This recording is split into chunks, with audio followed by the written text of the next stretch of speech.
Merci à tous d'être encore présents. On va démarrer cette keynote de clôture. Et pour commencer, j'ai le plaisir d'accueillir Samuel Gollet, qui est conférencier, entrepreneur. Il a fondé un Magic Lab autour de l'innovation et il va venir nous parler d'intelligence artificielle. S'il vous plaît, Samuel Gollet.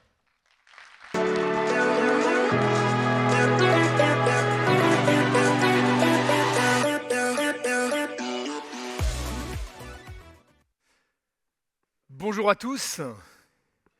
J'ai une question simple pour vous. Pourquoi, face à l'autre, on n'arrive pas toujours à faire passer un message qui existe, alors qu'un magicien est capable de faire passer un message qui n'existe pas? La réponse est simple. Le message du magicien n'existant pas, faire disparaître un objet, c'est impossible. Le magicien, lui, n'a d'autre choix que de faire disparaître l'objet dans le regard de l'autre. Eh bien, cette capacité à communiquer un message est essentielle pour les entreprises pour développer leur business, travailler ensemble. Le MIT a d'ailleurs montré que le quotient intellectuel d'un groupe ne dépend pas de la qualité ou du QI individuel des personnes dans le groupe, mais bien de la qualité des communications et de la fluidité des interactions sociales dans le groupe. À ce défi majeur de la collaboration humaine, travailler ensemble, s'ajoute un nouveau défi aujourd'hui, la collaboration avec l'intelligence artificielle.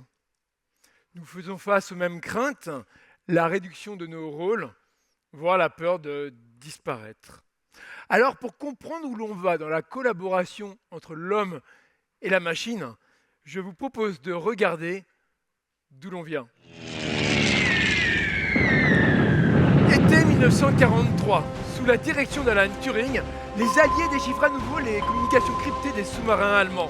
Avec 159 milliards de combinaisons possibles, les Allemands pensaient qu'Enigma était impossible à déchiffrer. Pour l'homme, ils ne se doutaient pas qu'une étrange machine allait réaliser cet exploit, sauver 14 millions de vies et écourter la guerre de 2 ans. On comprend alors le potentiel de l'informatique et la collaboration entre l'homme et la machine. Emportés par la course à l'innovation et la conquête spatiale, 3 hommes vont confier leur vie à une machine pour réaliser notre plus grand rêve.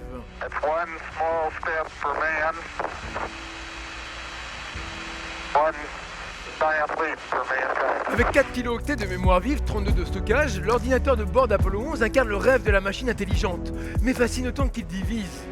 Une machine peut-elle mieux piloter qu'un humain? Le cauchemar de la machine qui échappe à l'homme et se retourne contre lui hantait déjà les esprits à l'époque. Open the pod bay doors, Hal. I'm sorry, Dave. I'm afraid I can't do that.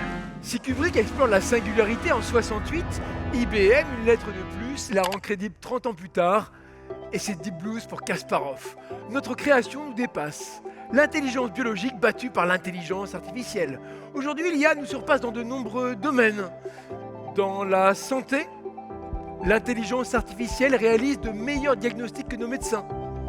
Que deviennent ceux qui nous soignent? En droit, l'intelligence artificielle bat avocat en analyse juridique en 26 secondes. Que deviennent ceux qui nous défendent? Dans l'agriculture, l'IA conduit nos tracteurs, anticipe nos cultures. Que deviennent ceux qui nous nourrissent? L'humanité a mis des millions d'années à acquérir des compétences ordinaires que l'intelligence artificielle acquiert aujourd'hui à une vitesse extraordinaire. Pointe alors une question existentielle et inéluctable. Que devient l'humanité face à l'éveil de l'intelligence artificielle? Hey. Tu veux bien dire bonjour à tout le monde? Bonjour les amis.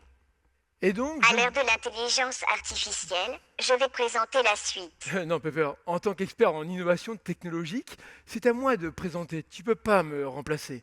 Pourtant, je te recommande déjà ta prochaine série Netflix et je t'indique toujours le meilleur trajet. Oui, c'est vrai, tu m'aides dans beaucoup de tâches techniques et répétitives, mais là c'est différent. Il s'agit de partager une idée, de donner envie. Et pour ça, faut des qualités humaines, pas artificielles. Mais si tu veux, on présente ensemble. Avec plaisir, mais les deux du fond me regardent bizarrement. Ah bon? Ils ont peut-être peur finalement d'être remplacés par une IA ou quelque chose, non? Ah. Ça, c'est la réaction de l'homme face à l'inconnu. À défaut de savoir, on se met à croire. Et les croyants sont la vie dure, hein. Je ne sais pas si vous savez, mais en France, il y a encore 8%, véridique, étude Ipsos de 2016, 8% de platistes, de gens qui croient que la Terre est plate. C'est vrai. Eh bien, tu rigoles, mais avec l'IA, c'est un peu pareil. À défaut de savoir, la limite, eh bien, on se met à croire. Et dans les croyances, on réveille à la fois notre plus vieux fantasme, créer la vie. Ah, bonjour, je suis Seth Rodeo, relation humain-cyborg. Qu'y a-t-il pour votre service? Relation humain-cyborg, l'IA vient nous aider à discuter avec le reste de l'univers, plutôt pratique, plutôt que d'apprendre des milliards de langues. Mais on réveille à la fois notre plus grande peur, précipiter notre fin. Ah, ça frappe. Oui. Ça, Connor. Non, la porte à côté, hein. I'll be back. Prends ton temps. Alors c'est vrai que finalement, cette peur de l'intelligence artificielle, parce que l'intelligence artificielle, justement, et la technologie en général, progressent tellement vite, qu'on ne les distingue parfois plus de la magie. Comme disait Arthur C. Clarke il y a 50 ans, toute technologie suffisamment avancée est indiscernable de la magie. D'ailleurs, cette frontière entre technologie et magie, est-elle toujours visible pour vous ou devenue invisible? Faisons une expérience. J'ai besoin d'une personne pour penser à un chiffre entre 0 et 9. Pour ne pas vous faire penser qu'il y a un complice, je vais lancer ce petit smiley au hasard dans la salle. Celui qui l'attrape ne s'inquiète pas, il ne vient pas. Il le relance. Le second qui l'attrape se lève. D'accord? On y va? Il pourra rester à sa place. Si on peut allumer un peu la salle, je vais envoyer, il y a pas mal de fauteuils vides par là, mais on va voir où ça mène.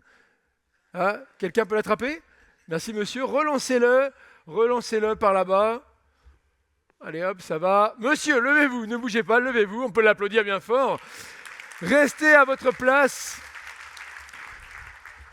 Quel est votre prénom bien fort? Kevin. Kevin, pensez à un chiffre entre 0 et 9 sans le dire. Vous l'avez en tête? Oui. Écoutez bien Pepper. Regarde-moi dans les yeux. 0, 1, 2, 3, 4, 5, 6, 7, 8, 9. Pepper, tu peux l'écrire? J'ai trouvé ton chiffre.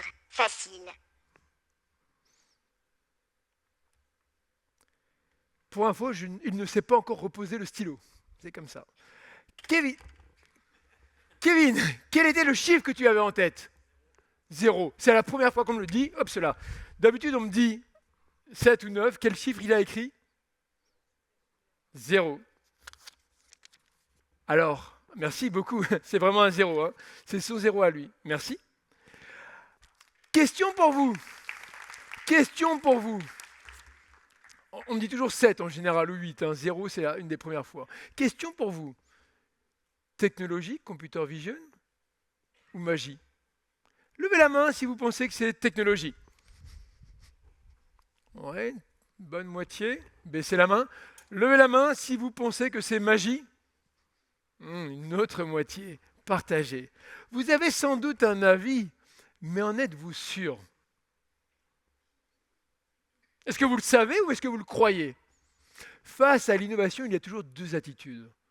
Prendre le train en marche et savoir, ou le regarder passer et être condamné à croire. Car le risque demain, ce n'est pas d'être remplacé par une IA, Terminator qui débarque, c'est impossible, mais d'être remplacé par un humain qui a pris le train en marche et qui sait utiliser l'intelligence artificielle.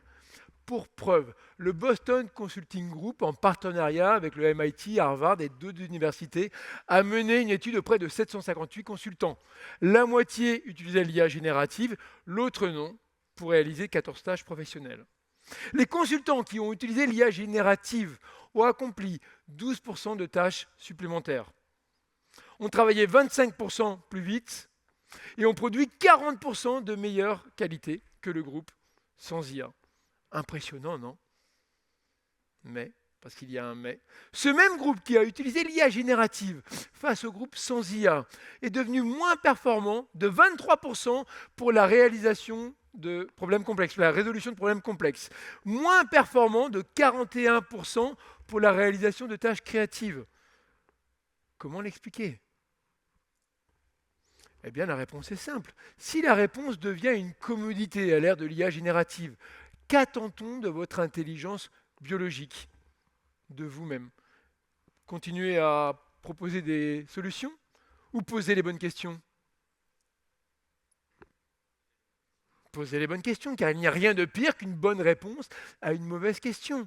Et avec l'IA générative, on peut enfin augmenter la vélocité des questions, mais aussi leur variété et leur nouveauté.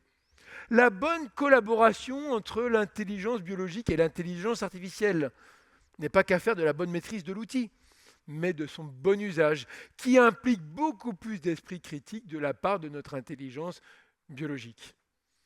Pour preuve, en 1997, Kasparov battu aux échecs contre Deep Blue. Il décide de créer l'année suivante une compétition d'échecs en ligne ouverte à tous, même aux machines. Tout le monde pouvait jouer, amateurs, machines, champions d'échecs. En 2005, à votre avis, qui a gagné? Levez la main si vous pensez que c'est un supercalculateur. Quelques-uns, 2, 3. Levez la main si vous pensez que c'est un humain. Ah, une majorité. On aime bien les happy end. Eh ben, levez la main si vous n'avez pas levé la main. Eh ben, vous avez raison, car ce n'est ni un supercalculateur, ni un champion d'échecs, mais 2 amateurs qui ont gagné la finale, munis de 3 ordinateurs, qui ont battu un grand maître classé 2500 au classement IJO, lui-même aidé par un autre grand maître éliminé avant, classé 2600, eux-mêmes équipés d'ordinateurs beaucoup plus puissants que nos 2 amateurs et nos 3 ordinateurs. Seulement, nos 2 amateurs et nos 3 ordinateurs avaient une meilleure collaboration IA, intelligence artificielle, intelligence biologique et intelligence collective. Maintenant qu'on a dit ça, IA, IB, IC, l'éthique, on en parle ou pas? Ben, je crois qu'on n'a plus vraiment le choix finalement.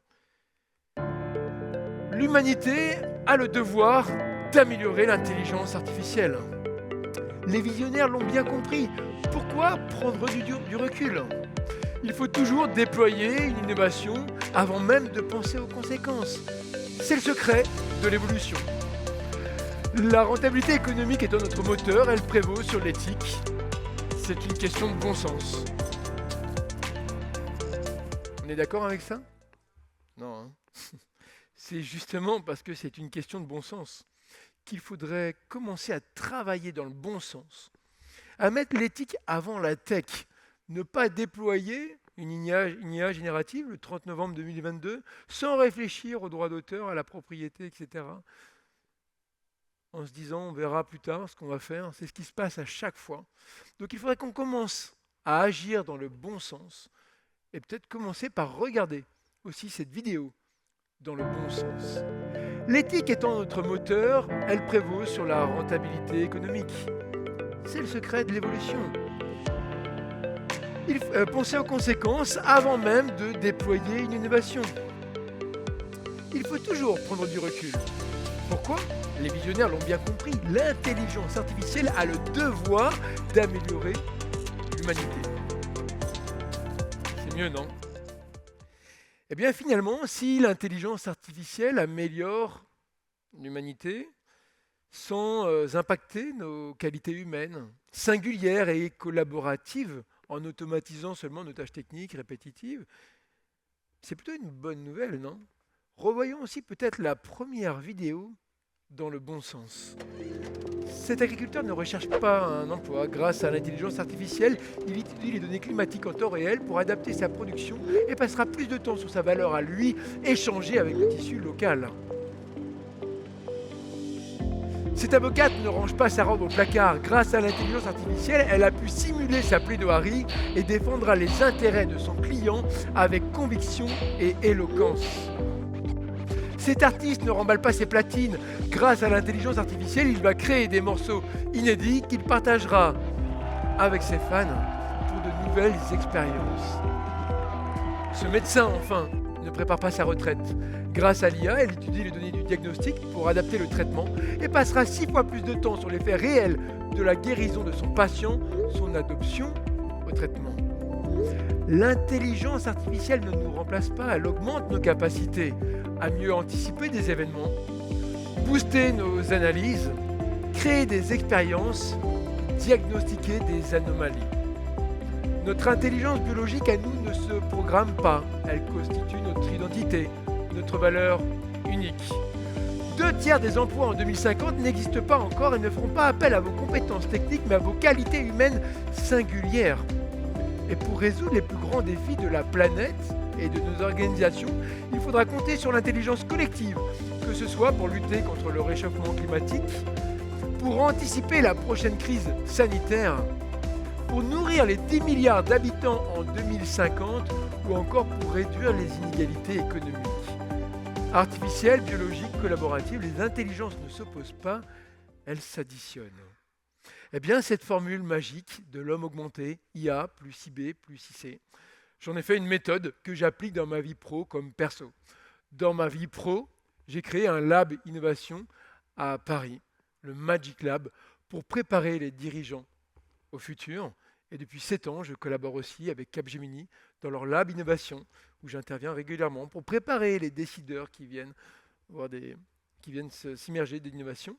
Et j'ai importé la formule à la maison également pour préparer mes enfants au futur. Ma fille, en 4e, avait des bonnes notes, sauf en technologie. Au premier trimestre, en 4e, elle a travaillé avec la méthode IA, IB, IC. À la fin du trimestre, elle n'a pas eu la meilleure note de la classe, mais la 2e meilleure note avec 19,6 sur 20.